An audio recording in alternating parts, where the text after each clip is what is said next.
Jabbit. Yesteryear's stories reflected today.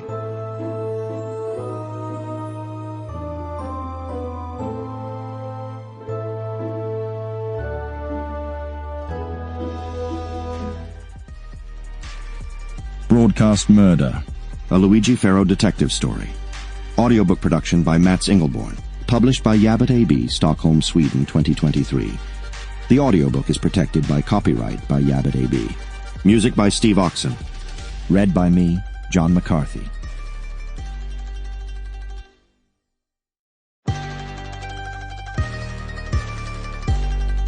One. I casted my gaze upon her, a woman named Layla, a troubled soul whose origins traced back to the sun-soaked town of Messagna in the southern reaches of Puglia.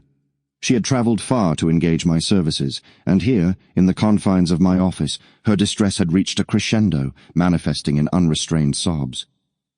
My eyes momentarily turned towards the window, revealing a world that had shed its rain-laden burdens. The ceaseless hum of tourist activity outside seemed to dissolve into a distant hum on this fourth-floor enclave. A modest attic office, secured within the heart of San Marino's most prominent square, served as my sanctum. From the vantage point of Piazza della Libertà, the eye was drawn to the commanding presence of the Palazzo Pubblico, the town's administrative core and governmental edifice, and offered a panoramic vista over the valleys below.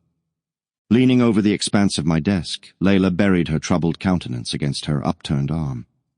Blonde tresses cascaded over the surface like a curtain of sadness. Her tiny form was barely visible beneath the white t-shirt that covered her slender shoulders. A simple, off-the-rack flowery skirt hung from her slim hips. She was in her mid-20s and had come to seek my help to talk with her older sister. The sister who was on every TV, Marilena Lisa, the name on everyone's lips in San Marino. I had been too direct and curt with Layla, but speaking softly was not my forte. I shifted uncomfortably in my seat as her eyes filled with tears that spilled onto the stack of papers on my desk. Handling weeping persons did not come naturally to me, particularly women who also were my clients. So, offering solace, I tried words and broke the silence that lingered like a spectre in the room. "Look, I'll talk to Marilena Lisa, okay?" I said, trying to sound gentle. She stopped crying but didn't move. "I'm on it, Layla. I'll find out about her threats." I moved closer and rested my hand on her fragile shoulder. Her gaze eventually met mine, and I could see the deep sadness in her eyes. Her lips trembled as she spoke, her voice broken by emotion. "Ferro," she whispered, tears glistening in her eyes. "You're the only one I trust. I'm counting." Sample complete. Ready to continue?